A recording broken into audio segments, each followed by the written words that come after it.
Kok itu?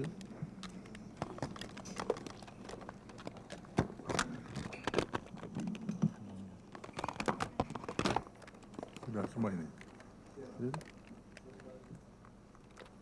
Bismillahirrahmanirrahim. Assalamualaikum warahmatullahi wabarakatuh. Saudara-saudara sekalian, pertama-tama marilah kita memanjatkan puji syukur kehadirat Tuhan Yang Maha Kuasa, karena rahmat-Nya pada hari ini merupakan hari yang sangat istimewa bagi Indonesia, dapat menyelesaikan satu persetujuan dengan IMF mengenai pelaksanaan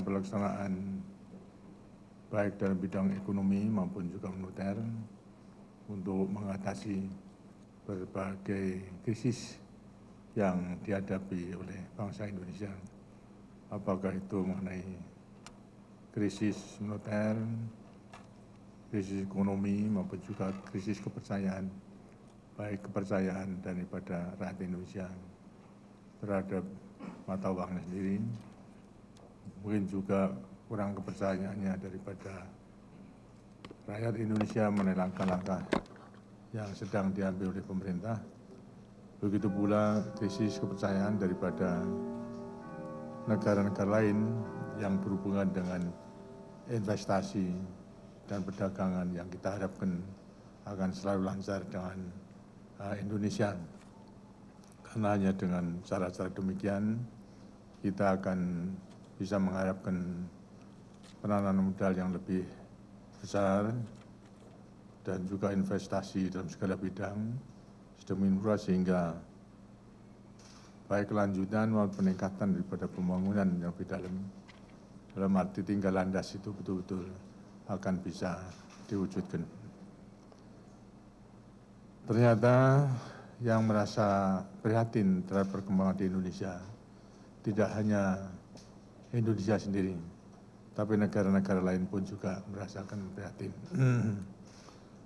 Di dalam saya mengadakan beberapa kali pertemuan dengan Wakil Direktur Pelaksana daripada IMF, Tuan Fisher, maupun juga dengan Direktur Pelaksana Yang Mulia Kamdisius, saya menerima berbagai telepon dari kepala pemerintahan negara-negara lain, antara lain adalah dari Presiden Clinton, kemudian dari Perdana Menteri Hashimoto, kemudian dari Yang Mulia Perdana Menteri Australia John Howard, kemudian daripada Kanselir Helmut Kohl dari Jerman, dan kedatangan daripada Perdana Menteri Singapura Ko Chao Tong sampai 2 kali.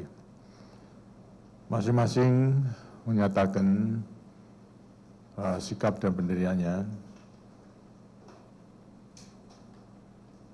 mengikuti perkembangan di Indonesia dan yakin bahwasanya rakyat Indonesia akan dapat mengatasi, lebih-lebih kerjasamanya dengan IMF dan negara serta pemerintahan tadi yang menyampaikan keprihatinannya kepada Indonesia melibatkan saya akan membantu sepenuhnya daripada pelaksanaan reformasi berbagai bidang, baik dalam bidang moneter, ekonomi, maupun juga perbankan dan lain sebagainya. Bahwa ada kata-kata yang saya gembirakan dari Kanselir Helmut Kohl yang memang merupakan sahabat, menegaskan sekali bahasanya yang mengatakan pada saya, Presiden Soeharto, disinilah sahabatmu. Tidak perlu khawatir bahwasanya saya sendiri dan rakyat Jerman akan membantu sepenuhnya daripada Indonesia dalam mengatasi berbagai krisis tersebut. Dan segera akan mengirimkan 3 ahlinya untuk dapat memberikan suatu pandangan pengalaman-pengalaman yang telah dimiliki olehnya. Dan memang daripada 3 expertnya sekarang sudah berada di Indonesia. Untuk sebentar lagi saya akan mengadakan pertemuan-pertemuan dengan beliau itu. kita bersyukur bahwa dalam beberapa diskusi, baik saya sendiri maupun juga tim, baik tim daripada IMF, Bank Dunia maupun juga Bank Asia dengan tim daripada Indonesia berjalan dengan baik.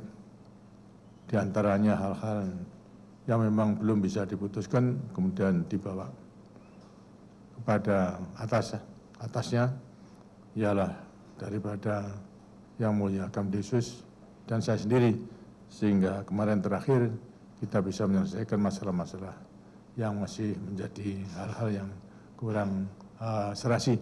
Tapi alhamdulillah semuanya bisa kita selesaikan dengan baik, sehingga pada hari ini dapat saya tanda tangani surat dari saya kepada Direktur Pelaksana IMF mengenai memorandum daripada pelaksanaan kebijaksanaan di bidang ekonomi dan moneter yang akan dilakukan oleh Indonesia dengan bantuan pula baik IMF maupun juga daripada Bank Dunia dan Bank Pembangunan Asia.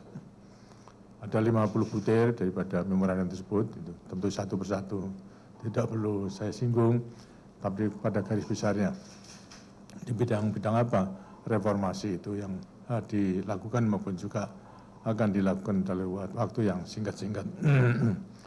Pertama kali mengenai APBN yang memang telah saya sampaikan kepada Dewan Perwakilan Rakyat. APBN yang telah saya sampaikan kepada Dewan Perwakilan Rakyat secara konstitusional memang demikian dan nanti akan dibahas daripada APBN tersebut dengan Dewan Perwakilan Rakyat.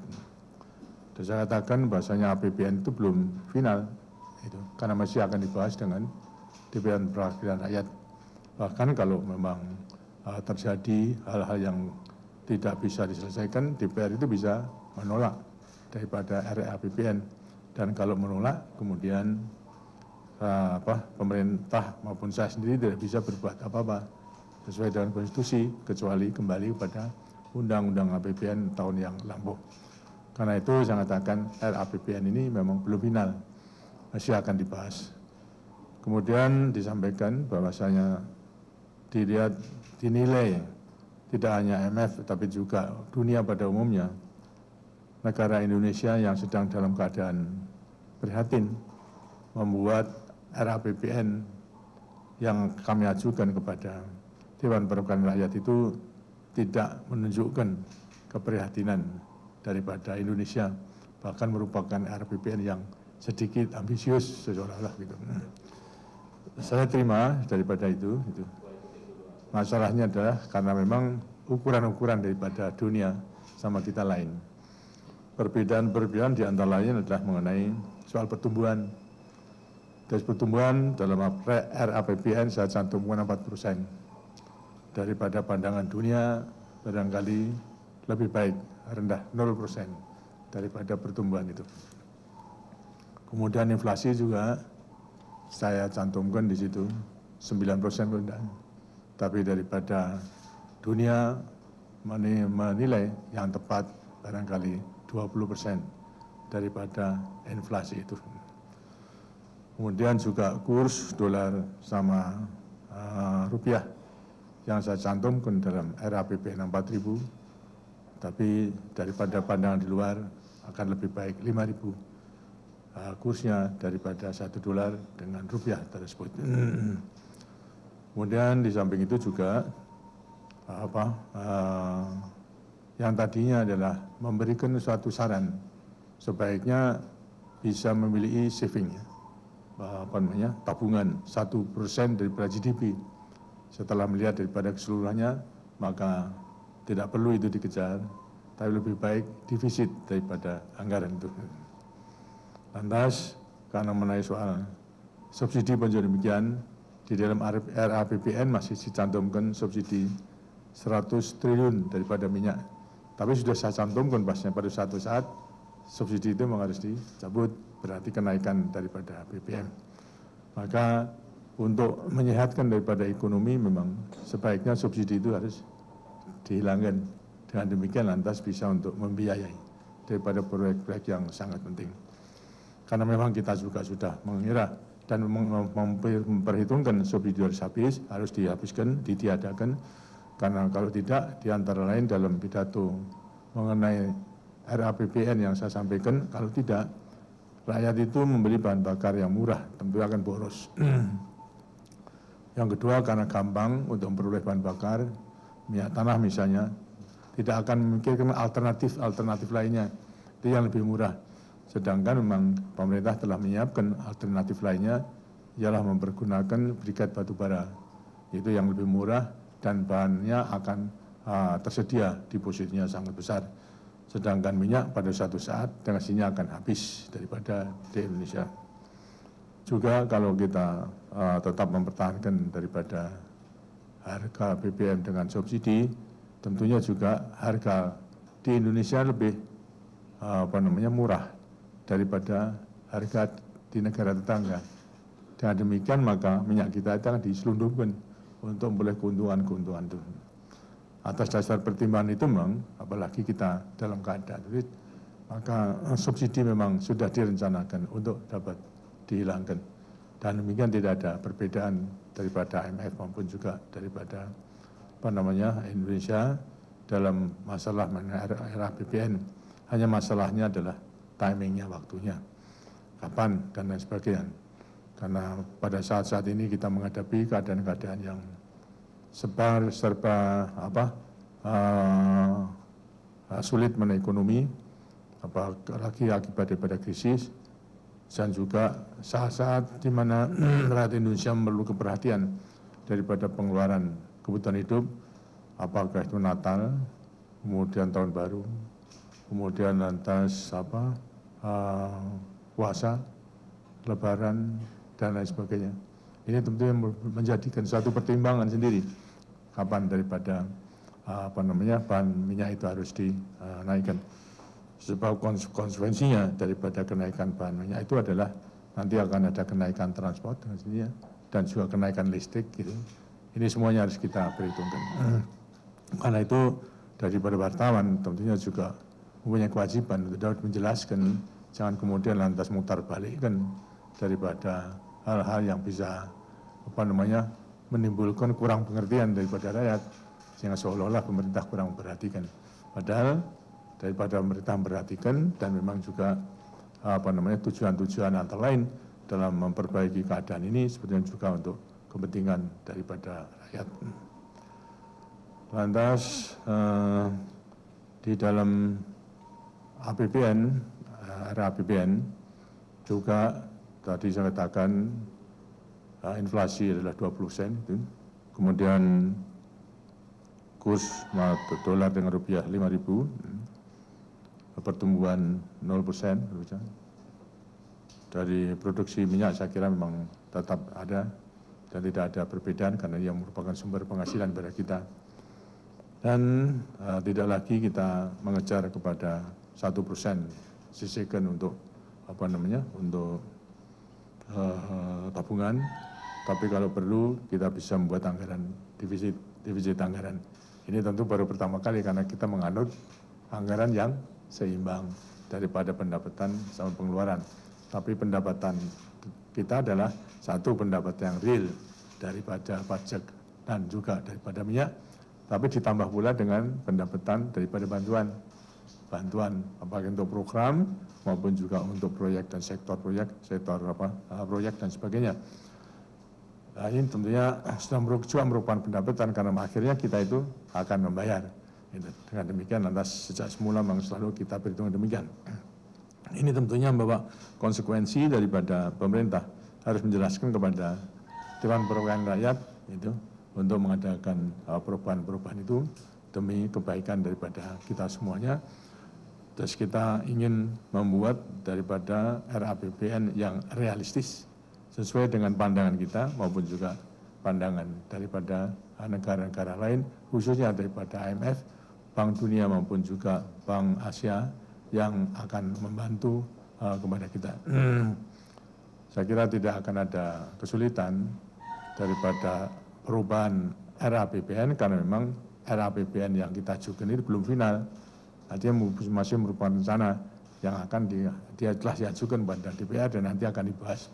dengan perubahan ini saya kira juga sama, yang berarti juga masih rencana yang kemudian belum final, yang akan dibahas dengan Dewan Perwakilan Rakyat, sehingga nanti ini merupakan RAPBN yang benar-benar realistis, karena masalahnya adalah RAPBN ini nanti yang melaksanakan adalah Presiden Mandataris yang nanti akan dipilih pada 11 Maret daripada sidang umum MPR yang akan datang. Ini mengenai RAPBN. Kemudian lantas yang kedua adalah mengenai perbankan. Perbankan memang merupakan perbankan yang lemah dan kita memang sedang perbaikan daripada perbankan, mulai daripada bank sentral sampai kepada bank milik pemerintah dan bank milik daripada swasta. Kita ingin menyehatkan daripada bank-bank pemerintah dengan mengadakan merger sehingga ada 3 bank nanti daripada pemerintah. Yang pertama adalah BNI, tidak ada perubahan. Bank Rakyat juga tidak ada perubahan. Kemudian 4 bank, ialah Exim, IDN, Bapindo, kemudian BPD, Bank Bumidaya. Itu dimergerkan agar supaya secepat mungkin segera diselesaikan dari mergernya itu, sehingga pimpinan yang baru segera akan bisa operasional atau melaksanakan kegiatan-kegiatan dalam konsolidasi daripada bank yang merger tersebut.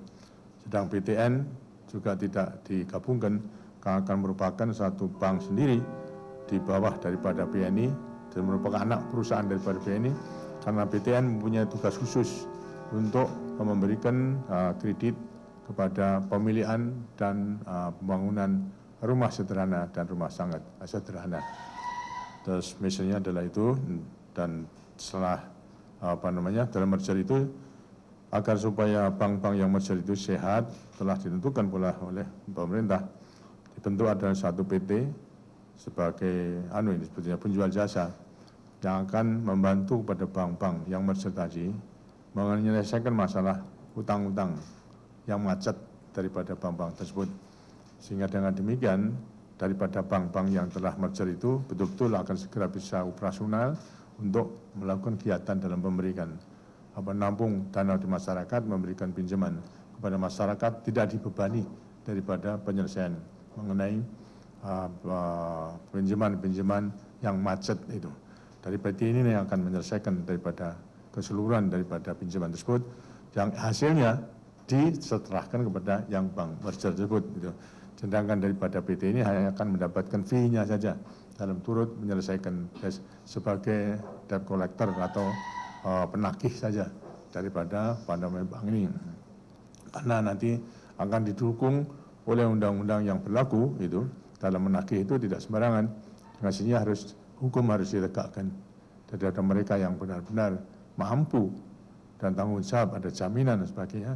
Memang segera harus selesaikan daripada semua jaminan ini, sehingga nanti akan bisa dikembalikan kepada bank yang merger, akan menjadi aset daripada bank yang telah merger itu. Inilah antara lain daripada bank sentral dan merger.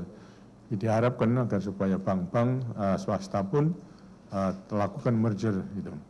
Dan telah diambil suatu langkah-langkah yang diambil agar supaya tidak lagi diadakan likuidasi, akan tapi mereka harus betul-betul melakukan memenuhi persyaratan-persyaratan sebagai bank.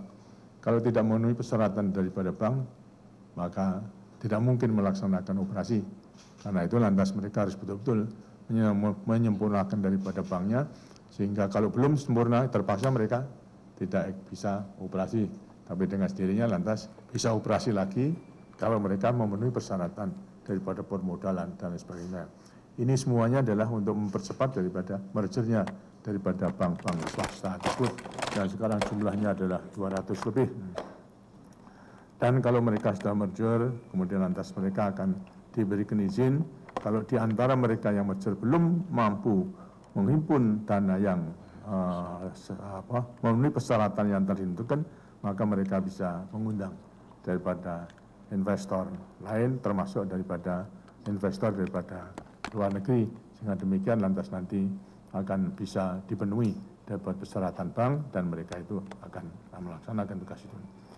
Ada satu prinsipil daripada perbankan. Kita masih menganut tight money policy, tapi harus juga memperhatikan akan kebutuhan daripada likuiditas daripada bank-bank, khususnya bank-bank yang melayani perusahaan kecil dan menengah dan koperasi, serta perusahaan-perusahaan yang melaksanakan ekspor. Ini dengan sendirinya membutuhkan daripada dana, karena itu dalam waktu yang singkat daripada kalau tidak salah nanti IDB atau Bank Dunia akan segera mengedrop 1 miliar US dollar yang kemudian serahkan pada Bank Indonesia, dan dananya ini untuk membeli rupiah dengan sendirinya, dan rupiahnya nanti akan digunakan sebagai modal daripada bank-bank yang ditugasi untuk memperlancar daripada kredit-kredit untuk pengusaha-pengusaha kecil, menengah maupun juga daripada koperasi ini. Bahkan tingkat bunga pun juga demikian, kalau perlu memang akan diberikan bunga yang lebih ringan, lebih agak ringan dengan subsidi daripada bank sentral, itu bukan subsidi daripada budget, tapi daripada bank sentral itu sendiri. Yang sangat diperhatikan juga agar supaya kepercayaan masyarakat terhadap bank pulih, maka di perusahaan agar supaya ada jaminan, terutama di perusahaan kecil, agar supaya ada jaminan kalau nanti banknya kolaps itu lantas sekarang bisa uangnya itu aman, tidak lantas sekarang seperti yang sekarang dilikuidir, kemudian lantas hilang, masing-masing hanya boleh 20 juta saja. Dengan sendirinya yang tabungan yang lebih daripada itu tentunya menunggu daripada penjualan aset dan sebagainya. Ini tentunya merupakan salah satu hal yang baru, hanya caranya, mekanismenya bagaimana agar supaya betul-betul mereka terjamin, bahkan kalau perlu adalah diadakan asuransi daripada deposito, sehingga kalau deposito itu adalah menghadapi kesulitan, maka asuransi itulah yang akan membayarnya daripada deposito itu. Mudah-mudahan ini akan dapat lebih kepercayaan daripada rakyat untuk menyimpan uangnya, dari depositokan pada bank itu akan lebih cepat daripada digunakan untuk beli dolar, kemudian disimpan di bawah bantal atau dibawa ke Singapura untuk disimpan di sana. Itu tidak menguntungkan. Karena itulah supaya juga daripada para wartawan untuk dapat memberikan penjelasan dalam rangka kembali mencintai, mempercayai kepada uangnya sendiri, bukan lantas dirubah atau ditukar dengan dolar baru disimpan dolarnya tersebut. Kita harus benar-benar bisa memiliki rupiah tersebut dan kemudian disimpan dalam deposito, dan deposito itu dalam jumlah tertentu itu akan ada asuransinya maupun juga jaminan daripada bank itu agar supaya tidak akan rugi kalau menghadapi bank yang sulit. Tapi yang jelas bahwasanya mulai sekarang kita harus mengakui bahwasanya bank kita memang lemah, pengawasannya lemah, sehingga ini perlu kita sempurnakan daripada seluruhnya. Dengan merger dan mungkin juga kerjasama dengan modal, maka sumber daya manusia akan dapat dipenuhi, karena kelemahan daripada bank-bank yang lain adalah kekurangan sumber daya manusia, dan baik di bank sentral dalam rangka pengawasan maupun juga daripada pelaksanaan bank-bank itu sendiri. Ini daripada segi perbankan. Kemudian juga ada keinginan dalam rangka liberalisasi mengenai perdagangan, jadi monopoli harus dihapuskan, dan baik mulai soal gula, kemudian lantas tepung terigu, kemudian kedelai, yang tadinya memang Bulog ditugaskan untuk mengendalikan daripada harga, akan tapi pandangan daripada IMF maupun dunia lebih baik dibebaskan saja. Kita lihat nanti bagaimana perkembangannya, tinggal beras saja yang tetap ada Bulog, karena beras ini untuk maksudnya daripada Bulog adalah daripada pemerintah dengan program Bulog untuk melindungi rakyat sebagai produsen, tapi juga melindungi rakyat sebagai konsumen, agar supaya sebagai produsen pada saat-saat panen tidak lantas ditekan harganya, tapi lantas menentukan harga dasar floor price. Dengan demikian, kalau harganya itu masih di atas floor price, maka rakyat itu bisa menjual di pasaran. Tapi kalau harganya di bawah floor price, maka Bulog yang akan membelinya. Hingga dengan demikian maka rakyat petani akan menerima daripada harga yang setidak-tidaknya adalah sama dengan floor price. Tapi kalau harganya lebih tinggi di luar lebih baik, bisa dijual keluar sehingga rakyat di pasar, sehingga rakyat akan memiliki pendapatan yang lebih tinggi. Inilah antara lain daripada liberalisasi daripada perdagangan, termasuk cengkeh, yang sebenarnya cengkeh itu sebetulnya bukan monopoli, tapi adalah membantu kepada KUD dan Inkut ini dalam rangka menguasai stok dan mempunyai buffer stok yang dimiliki oleh KUD sendiri. Kalau dulu adalah cengkeh itu terlalu berlebihan, harganya turun karena memang produksinya ada melimpah, sedangkan pabrik membutuhkan tiap-tiap tahun terbatas, sehingga demikian harganya murah. Karena murah itulah untuk melindungi daripada rakyat, maka BBC itu diadakan agar supaya rakyat petani cengkeh itu tetap menerima daripada harga cengkeh yang pasti, walaupun produksinya berlimpah-limpah. Dan mereka bisa menyusun pula daripada dana penyertaan untuk modal, dan ternyata sekarang paling tidak saya telah mendengar bahwasanya Inkut yang mengurusi cengkeh induk koperasi dengan KUD itu telah memiliki 1,1 triliun modal sendiri daripada penyertaan modal daripada tiap-tiap kilo yang dijual, dikumpulkan oleh KUD dengan pengawasan daripada BBC. Memang sejak semula daripada BBC itu memang maksudnya untuk sementara, dan sekarang sudah waktunya sekarang KUD dengan Inkutnya sudah memiliki modal sendiri untuk 1,1 triliun untuk membeli produksi cengkeh pada saat-saat panen, yang dulu tidak ada. Dengan ini nanti bisa dikumpulkan oleh KUD koperasi dan Inkut yang kemudian akan dijual kepada pabrik-pabrik rokok yang tiap tahun membutuhkan, akan tapi kebutuhannya adalah konstan. Jadi BBC nanti tinggal mungkin sebagai konsultan pengalamannya untuk memberi nasihat kepada Inkut dan KUD bagaimana memproses dan juga hubungan dengan pabrik rokok dan merangka menjual daripada produknya tersebut. Sehingga kalau dilepaskan pun berarti memang sudah waktunya, karena itu disetujui bahwasanya sudah dilepaskan, tinggal beras saja yang akan diurusi oleh Bulog, lain-lainnya diserahkan kepada pasar, agar supaya pasar itu yang menentukan. Memang kita agak prihatin kalau nanti terjadi, karena daerah kita itu luas gitu. Misalnya gula, tepung terigu juga ada masyarakat. Kalau pada suatu saat sedang gelombangnya besar, artinya kapal tidak bisa berjalan. Kalau tidak ada stok dalam satu daerah terpencil, pada suatu saat akan kekurangan daripada bahan. Ya tentu lantas harganya akan melonjak daripada. Sedangkan Bulog memang membuat depo-depo untuk dapat membuat cadangan, persediaan bila mana cuaca kurang baik, persediaan sudah ada untuk beberapa bulan, 6 bulan itu sampai beberapa bulan, sehingga nanti depo tersebut akan bisa diisikan balik. Tapi yang jelas bahwasanya beras tetap akan diurus oleh badan urusan logistik itu. Mengenai lainnya kita serahkan kepada pasar, termasuk gula dan lain sebagainya. Ini mengenai perdagangan. Kemudian mengenai pemberian daripada proyek-proyek yang sudah ditangguhkan, sedemikian rupa sehingga yang belum dikerjakan. Sebenarnya masih banyak daripada proyek yang ditangguhkan itu. Apalagi proyek yang sudah direncanakan tapi belum ada dananya, dengan sini mudah untuk ditangguhkan. Nah, termasuk daripada proyek listrik itu di Tanjung Jati itu proyek ada sini ABC, C yang baru itu juga termasuk ditangguhkan daripada itu. Kemudian ada hal yang sulit pada waktu itu adalah mengenai Mopnas, mobil nasional, dan juga mengenai PTN.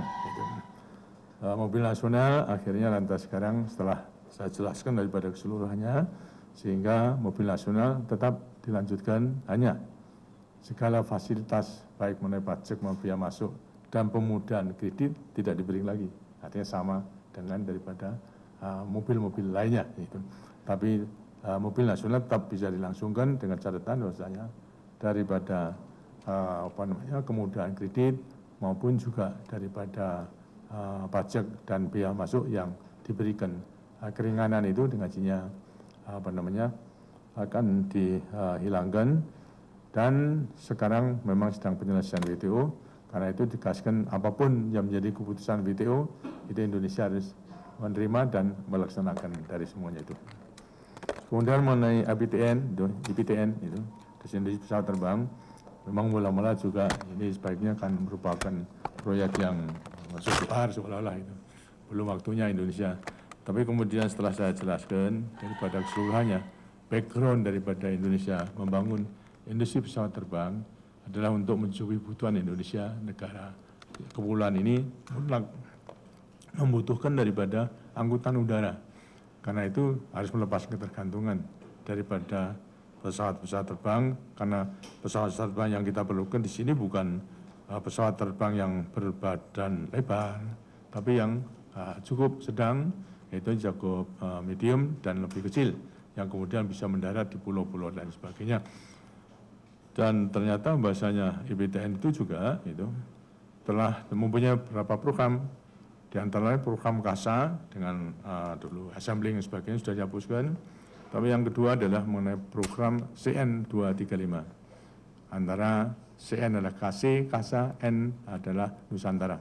Dari kerjasama di antara KASA dan Nusantara menghasilkan CN 235. Seperti Hercules kecil itu yang multipurpose itu. Karena ternyata itu dapat pasaran. Jadi daripada CN 235 itu telah banyak negara yang beli. Emirat Arab telah membeli. Kemudian juga daripada Thailand dengan counter purchase dengan ketan yang dulu dapat kritik, wong teknologi canggih kok ditukarkan dengan beras ketan saja. Padahal beras ketan itu juga merupakan makanan, dibutuhkan juga. Sebetulnya bukan ketannya, tapi adalah uang yang kita gunakan membeli ketan itu untuk membayar daripada pesawat tersebut, sehingga sebetulnya bukan ketannya sama pesawatnya, tapi dolarnya itulah itu yang kita gunakan untuk mengikat agar supaya bisa membayar daripada pesawat tersebut. Malaysia pun juga telah menggunakan, Brunei pun telah menggunakan, itu bahkan daripada sekarang sedang menghadapi tender di Australia, itu kebutuhan daripada angkatan bersenjatanya. Jadi telah menjadi suatu kenyataan bahwasanya proyek tersebut telah berjalan, sedangkan bisa mendukung kepada ekspor, gitu. Ekspor daripada pesawat terbang. Dengan hasilnya kan menghasilkan daripada divisa.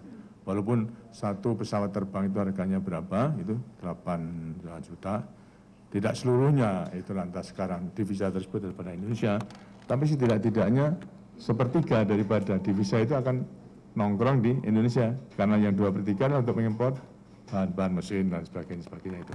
Tapi setidaknya ekspor kita telah bisa meningkat dan sebagian memang juga tunduk sini. Kemudian yang kedua adalah proyek N250. Kita bangga telah bisa terbang, telah bisa mengikuti pula pameran Dirgantara di Le Bourget di Prancis dan memperoleh perhatian yang besar daripada dunia. Yang sekarang ini telah sedang melakukan tender di Amerika dan telah menyisihkan 8 saingannya, tinggal 1. Yang sekarang ini pula telah memperoleh pesan dari satu perusahaan penerbangan di Amerika, terutama perusahaan pos itu, untuk mengirim pos daripada kota ke kota, daripada N250. Mereka pesan sudah 150 buah sendiri daripada N250. Jadi ini sudah menjadi kenyataan. Ya, kalau kemudian lantas di-cancel, sudah menjadi kenyataan kok kemudian di-cancel. Padahal kenyataan itu, kita itu menunjang daripada ekspornya daripada semuanya.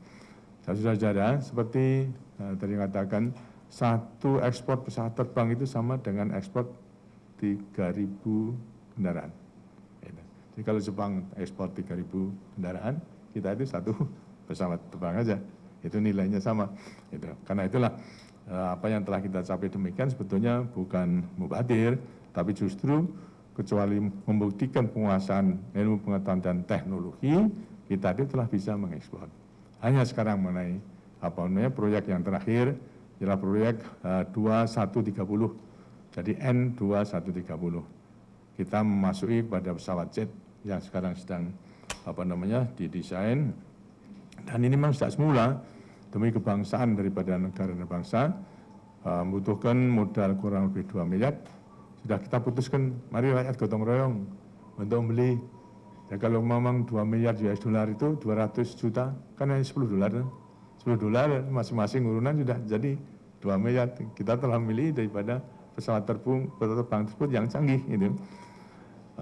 Kalau memang rakyat, ya sekarang sudah kurang lebih kumpul, karena itu diurus oleh PT sendiri, pengumpulan daripada saham tersebut itu sekarang sudah barangkali 500-an juta US, itu sudah seperempatnya. Dan kalau memang kurang minat daripada rakyat, itu bisa kita jual pada negara-negara lain. Dan ada minat untuk menyelesaikan daripada proyek N2130 tersebut. Dan demikian memang tidak dibiayai daripada anggaran.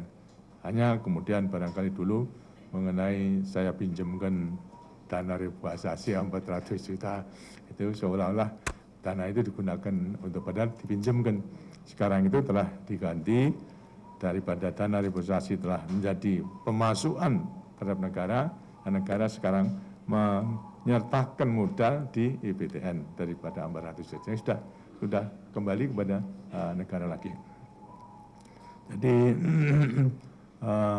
mengenai proyek N130 ini, itu kalau memang kita tidak mampu untuk mengumpulkan dana, maka akhirnya kita jual pada negara-negara lain untuk menyelesaikan itu.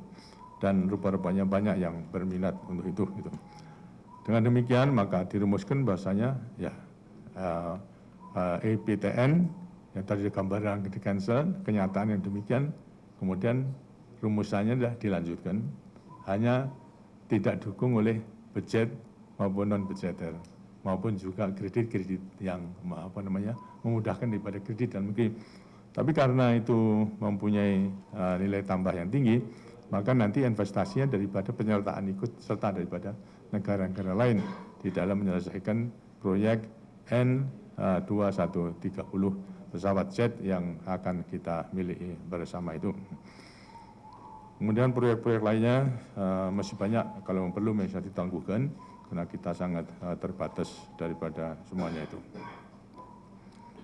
Kemudian jadi mobil nasional sudah kita atasi, daripada IPTN juga bisa diatasi, karena itulah kita bisa memperoleh satu agreement yang menjadi landasan daripada kita untuk mengadakan reformasi di segala bidang itu.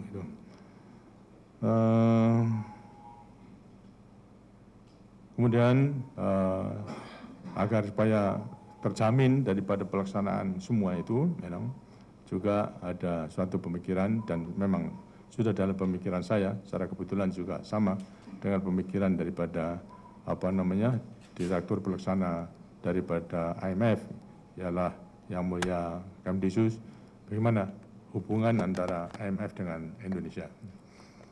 Karena itu beliau saya minta agar supaya ada penjabat tinggi daripada IMF yang selalu berbantu kepada saya untuk dapat melaksanakan daripada semua ketentuan-ketentuan yang ada.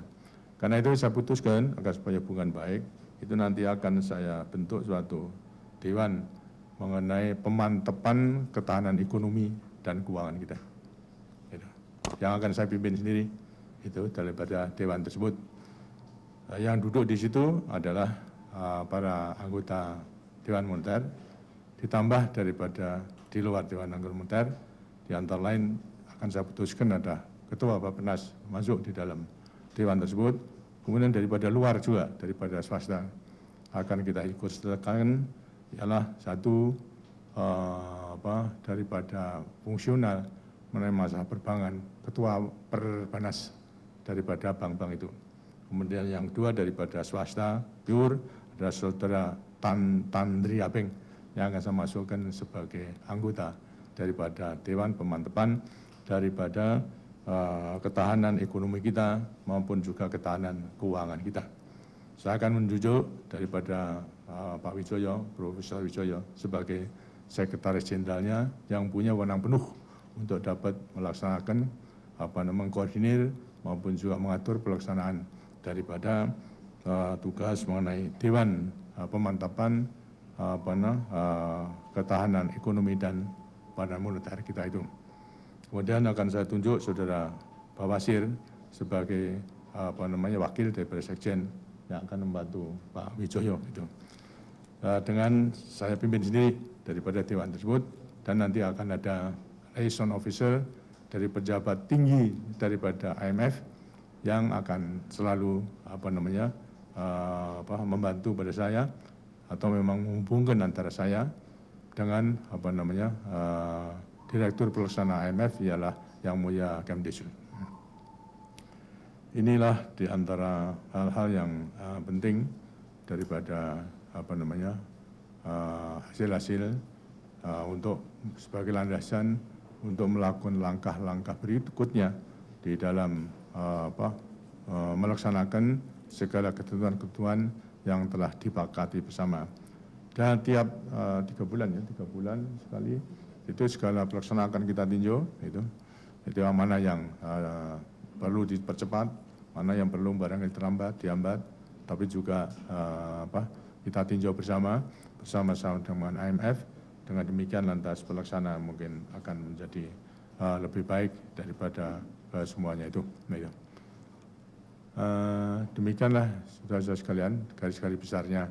Tapi kalau membaca memang bisa daripada memorandum tersebut ada terdiri pada 50 butir itu, tentu satu persatu tidak bisa akan saya uraikan, tapi yang penting saja dalam langkah-langkah yang akan kita ambil dalam memperbaiki baik mengenai ekonomi kita, mengenai moneter kita, maupun juga krisis kepercayaan daripada bangsa Indonesia terhadap rupiahnya, maupun juga krisis kepercayaan daripada investor terhadap Indonesia dan sebagainya.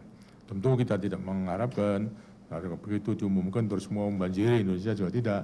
Dan kalau membanjiri juga susah. Itu seperti sekarang swasta yang kelapaan untuk membayar hutangnya, bahkan merupakan beban yang kurang enak terhadap kita, memberatkan. Tentu memang kita juga harus mengadakan seleksi nanti daripada penanaman modal yang baik yang masuk di Indonesia daripada PMA maupun juga dalam rangka PMDN, artinya penanaman modal dalam negeri. Demikian, barangkali ada pertanyaan. Ya.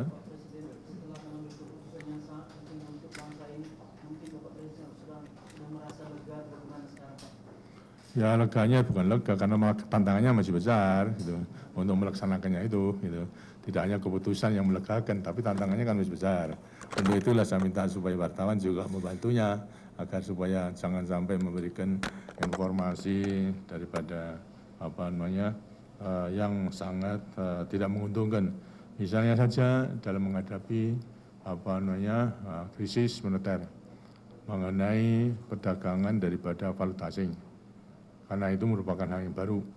Dan lantas kepentingan antara si bisnis gabung dengan orang yang suka main judi, mencari untung-untungan, nah, kemudian lantas juga ada kepentingan politik, lantas ya isu yang macam-macam, diantaranya isu yang saya mati, gitu, dikabarkan, tapi saudara-saudara setelah melihat saya tidak mati, tidak ngabarkan kalau saya itu.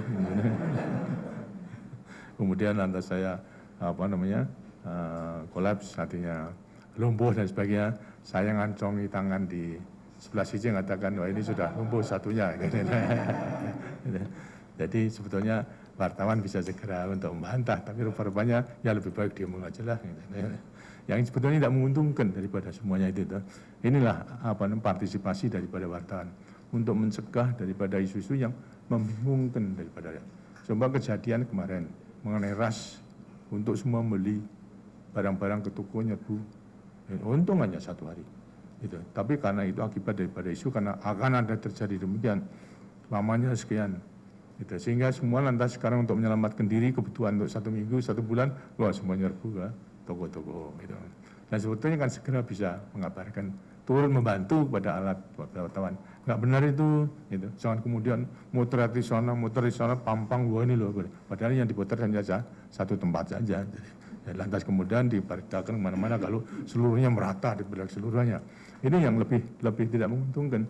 berarti memanasi daripada keadaan-keadaan. Jadi wartawan saya kira terpanggil untuk ya menunjukkan akan kesetiaannya pada negara dan bangsa yang sedang membangun. Kita itu membangun membutuhkan ketentraman, kan? Membutuhkan stabilitas nasional. Jangan sampai menimbulkan keresahan. Karena itu ada keresahan harus segera kita usahakan diredamkan. Jangan kemudian lantas mandar dihubupi TV terus kemudian nyoroti daripada itu bolak-balik kemudian lantas diurangkan. Itu. Ya. Ya. Kalau saham BTN barangkali yang $10 tadi dirupiahkan, barangkali orang berani beli. Boleh saja dong, namun dirupiahkan. Nilainya kan dulu demikian, dirupiahkan. Ya. Iya, ya itu boleh. Dan memang kita rakyat pada waktu itu bukan dolar, itu dolar pada waktu itu kan ada dalam rangka hanya kita perhitungkan pada waktu butuhnya dolar 2 miliar, berarti sekian dolar tiap-tiap Kami bayarnya rupiah, itu kita tidak terima dolar. Secara kebetulan ketuanya saya yang menampung daripada itu. Itu. Dengan dibentuknya Dewan Pertahanan dan Ketahanan Ekonomi, apakah berarti tugas tim Radis beserta pengusaha swasta sudah selesai? Apa? Dengan dibentuknya Dewan Pertahanan itu benar. Ketahanan ekonomi dan moneter. Kita akan mengenal ketahanan nasional. Ya, ketahanan nasional adalah ketahanan ideologi politik, ketahanan ekonomi, ketahanan sosial budaya, ketahanan pertahanan keamanan. Ini merupakan ketahanan nasional. Nah, sekarang yang sedang krisis kita adalah ketahanan ekonomi dan moneter. Nah, itulah harus tangani. Nah, saya akan menangani sendiri dengan bantuan daripada Dewan Moneter sama tambahan lagi di mana swasta kita suruskan. Maka saya menunjuk Pak Wijaya sebagai sekjennya dan wakil sekjennya adalah Pak Fuad Bawasir daripada Dirjen Pajak sekarang gitu.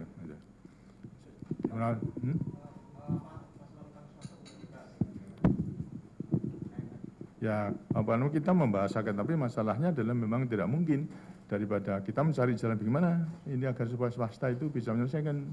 Dengan sini pemerintah tidak mungkin, apalagi bantuan IMF untuk membayar mereka juga tidak mungkin. Karena itulah kita mencari jalan agar supaya swasta dengan bank-bank yang memberi pinjaman itu untuk dapat berunding. Karena itulah saya tugaskan Pak Radius untuk mendekati daripada semua bankers, kemudian sama pengusaha, coba sekarang bertemulah. Sebab kalau tidak bertemu di antara mereka, tidak ada penyelesaian. Siapa yang rugi? Swasta yang rugi, banknya pun juga tidak rugi. Karena itulah harus mereka bertemu. Hakim pemerintah hanya mencarikan menjadi majumblang ya, itu untuk ngawinkan daripada mereka agar supaya ada penyelesaian itu daripada mereka. Masalahnya berbeda di Korea sama di Indonesia. Kalau di Korea itu yang pinjam adalah bank, bank Korea pada bank-bank di dunia ini. Kemudian bank Korea baru meminjamkan kepada swasta. Dan saya tanya, kalau kita adalah swasta kita yang pinjam langsung kepada bank sana. Karena itu mengenai penyelesaiannya di sana gampang. Bank-bank Korea karena minjem pada bank-bank, justru yang ribut adalah bank-bank yang meminjamkan itu. Karena itu harus ada segera penyelesaian. Sebab kalau tidak ada penyelesaian, lantas merupakan pinjaman macet, itu jadi masalah. Yang dapat nama jelek, yang dapat nilai merah adalah bank yang meminjamkan itu. Gitu. Dengan demikian untuk supaya itu tidak merah, maka terpaksa dia harus menyelesaikan itu. Dan sekarang memang dapat dikata mereka menyelesaikan. Kemudian bank daripada Korea itu baru menyelesaikan kepada pengusaha-pengusaha di Korea. Indonesia itu yang pinjam langsung itu kepada bank-bank asing itu. Karena itu harus diselesaikan ya satu persatu daripada mereka itu. Ya.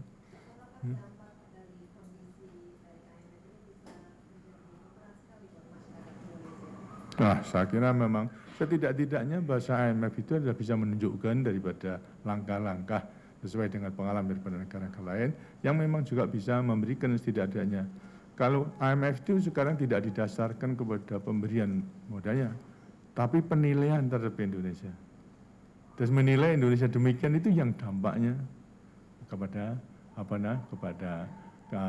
modal asing, modal negara-negara lain yang akan menginvest ke Indonesia. IMF sendiri adalah sangat terbatas, tapi justru sekarang menjadi ukurannya apa penilaian IMF.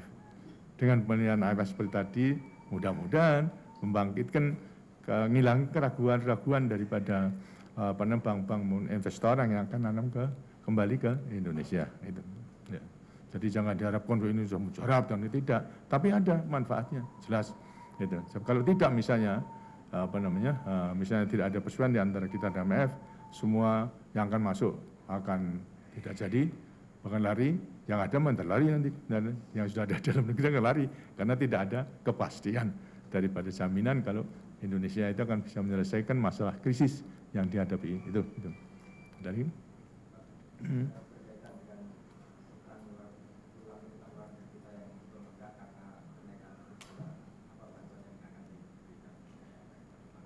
apa? Utang luar negeri kita tidak membengkak, gitu. Tapi daripada nilai rupiahnya yang membengkak, karena kita yang buat sendiri, gitu. Kalau rupiahnya itu bisa menjadi 2.000 ya tidak bengkak. Tapi sekarang 4.000 menjadi 5.000, dengan sini membengkak. Utang kita yang sekarang masih belajar sesuai dengan anggaran itu kan 30 triliun dengan 4 dibagi 7,5 miliar. Sekarang dingin dengan 5.000 lebih tinggi lagi. Nah, kita yang buat itu daripada jumlah itu. Tapi sampai sekarang mengenai utang kita itu adalah kita selalu bisa bayar karena sudah dikalkulir dan berangka kemampuan kita. Kita itu menggunakan pinjaman seperti berulang saya katakan, persyaratan adalah lunak, gitu. Jangka panjang, ada grace periodnya, kemudian bunganya kecil, bisa menyelesaikan proyek yang sekarang dikuasai oleh BUMN. Sehingga hasil daripada BUMN itu bisa memberikan andil sahamnya untuk membayar kembali daripada pinjaman kita. Karena itu sampai sekarang tidak ada pernah menunggak. Bahkan kita menjadi negara yang dinilai selalu positif daripada para pinjam-pinjam itu, sedangkan daripada negara-negara lain memang ingin belajar. Dan kita memang sekarang menyumbangkan pikiran, pengalaman kepada negara-negara berkembang, bagaimana caranya untuk menggunakan pinjaman. Jangan sekali-kali meminjam seperti swasta itu, jangka pendek untuk membiayai proyek jangka panjang, akibatnya kesulitan. Negara-negara berkembang lainnya juga demikian. Itu sampai Indonesia memberikan technical assistance kepada negara-negara berkembang sekarang, bagaimana caranya dapat mengembalikan daripada pinjaman tersebut. Saya sebagai Indonesia sebagai pimpinan non-blok telah berjuang agar supaya negara-negara miskin itu ya dihapuskanlah saja daripada pinjamannya itu. Dan ini telah berhasil didukung oleh negara G7 maupun juga daripada Bank Dunia sama Bank Asia. Dulu tidak setuju, tapi akhirnya setuju. Sehingga lantas tahun dasar 80% ya. 80% daripada pinjaman itu dihapuskan. Tinggal 20% saja. Ini 20% dijareng. Tapi harus sekarang dibantu dengan pinjaman yang baru. Tapi hendaknya supaya yang lunak. Kalau nanti yang komersial akan sulit lagi. Nah, sekarang sedang diadakan penyelesaian, di antaranya adalah Uganda yang menikmati daripada hasil perjuangan. Karena itu negara-negara berkembang pada umumnya berterima kasih pada Indonesia. Tidak hanya Indonesia tidak berjuang untuk dirinya sendiri, karena masalah pinjaman Indonesia bisa membayar seluruhnya. Tapi negara-negara itu yang kesulitan. Nah, kita memberikan jalan yang sebaik-baiknya dan mereka terima dengan sebaik-baiknya daripada negara-negara di Afrika terutama yang mempunyai masalah pinjaman luar negerinya itu. Ya. Kira-kira berapa tahun bisa atasi krisis ini? Hah? Perkiraan Bapak berapa lama kita bisa? Ya tergantung pada kita. Kalau kita mau kerja keras, itu dengan sendirinya, nah kita pengalaman 30 tahun kita bisa membuat satu landasan yang baik selama 3 tahun. Kemudian 6 bulan hancur. Bukan karena di dalam negeri, tapi karena adanya permainan mata uang tadi. Yang kita tidak bisa melayani daripada tingkah laku daripada perdagangan mata uang, apalagi juga tingkah laku daripada pejudi, gambler. Ini dengan sendirinya ya kita bukan kelasnya untuk dapat menghadapi itu, artinya kekayaan kita. Kalau menghadapi dengan kekuatan ya apa boleh buat, tapi rupanya nggak kelihatan ya udaranya ya. Hah? Ya itu memang barangkali sudah sifatnya. Kita dengan sini juga harus berusaha agar supaya yang dijudikan itu supaya tidak ada. Baik dolarnya maupun rupiahnya. Kalau salah satu kemudian disedot, ya nggak akan ada. Tidak ada. Hah? Bapak pernah mengatakan jangan ada yang mengalir di air ini. Ya. Bapak mengingat adanya seperti itu. Ya, Kang Panas Sudari tahu enggak? kita melihat daripada suasana ini. Yang hasut pada rakyat itu kan yang mengair ikan di air keruh. Gitu. Kita sudah duga demikian, kemudian masih ngisukan macam-macam. Nah itu kan mengair ikan di air yang keruh. Merasakan nggak? Loh kok macam saja. Gitu. Dalam Dewan Pemantapan Pertahanan Ekonomi. Indonesia, Bapak menyebut Pak Ginanjar sebagai Ketua Bappenas. Ya, betul. Mengingat kabinet nanti akan berakhir, Ketua Bappenas itu nanti akan tetap sebagai anggota DPR. Iya, dengan sendirinya. Ya, Ketua Bappenas. karena ada yang nama Bapak Fuad Bawazir, apakah juga sebagai Dirjen Pajak? Jadi nantinya siapapun juga nanti yang Dirjen Pajak akan. Ya, secara fungsional gitu. Gitu. Karena itu ada Dewan Moneter, kemudian dilengkapi daripada bukan Dewan Anggota Moneter. Dewan Moneter ada beberapa anggota, termasuk ada penasihatnya. Ada penasihatnya. Ini di luar daripada itu. Bappenas tidak masuk penasihat, karena itu saya masukkan. Kemudian si Bawasir juga sebagai pajak, tapi membantu sebagai wakil sekjen daripada Pak Ana. Kemudian lantas si satunya Tantri Abeng daripada swasta kita masukkan supaya bisa menampung daripada saran-saran daripada swasta. Mengenai soal perbankan adalah daripada ketua Perbanas itu agar supaya masuk di situ. Gitu. Kalau kami boleh tahu rencana ini sudah berapa lama? Apanya yang dalam menghadapi sekarang ini, kita dalam menghadapi sekarang ini. Nah iya dalam menghadapi situasi yang sekarang ini, gitu. Karena memerlukan daripada satu tingkatan yang cepat dan pertanggungan jawab daripada saya. Karena itu saya harus memimpin sendiri daripada ini. Gitu. Dengan dibantu oleh lembaga yang ada, Dewan Moneter yang ada, kemudian lantas beberapa penjabat, dan juga khusus ada kaptennya yang bantu pada saya dan sekjen, saya secara percayakan kepada Pak Wijoyo, dibantu oleh si siapa? Pak Fuad Bawazir, gitu. Apalagi? Nah, kok banyak sekali tanya. Saya minta, itu, agar supaya ada hubungan yang baik di antara IMF dengan saya. Karena masalahnya memang bantuan daripada IMF selalu kita butuhkan. Langkah-langkah kita yang sudah dilaksanakan itu sudah memadai, atau kemungkinan ada perlu dipercepat, perlu diperlambat, perlu diprioritaskan yang mana dan sebagainya. Memang saya sendiri agar supaya memang daripada IMF betul-betul turun perhatikan, kita pun juga memerlukan daripada nasihat-nasihat daripada IMF itu agar supaya kontinu, tidak hanya sekali kemudian begitu lepas saja, karena mereka punya kepentingan. Ya, kalau nanti uluran tangan ini tidak berhasil, IMF juga turut ya kehilangan muka. Itu. Efektifnya mulai kapan Pak Dewan Pemantapan? Ya sekarang. Ya. Tadi. Ya. Hah? Ya, kamu enak saja. Baik, terima kasih. Saya pesan sekali lagi ya pada wartawan supaya menempatkan diri juga supaya setidaknya sebagai pejuang, sebagai patriot, supaya menggugah pada dirinya sendiri. Pejuang sama patriot itu tempo-tempo memang harus mengorbankan dirinya, mengorbankan golongannya untuk kepentingan yang lebih besar. Itulah dalam rangka pengamalan Pancasila, di situ letaknya. Tapi kalau kemudian hanya ya masa bodoh, kemudian hanya kepentingan sendiri saja. Dari wartawan kan butuhkan korannya laku, kemudian ya asalkan muat saja itu, yang sekiranya menarik semuanya. Nah itu berarti lantas kurang menempatkan diri sebagai pejuang maupun sebagai patriot. Saya percaya kalau saudara-saudara itu tidak kalah, jiwa pejuangnya sama yang patriotisme tidak kalah. Hanya belum dipraktekkan saja. Gitu ya. Nah, ada lagi? Terima kasih ya. Wassalamualaikum warahmatullahi wabarakatuh.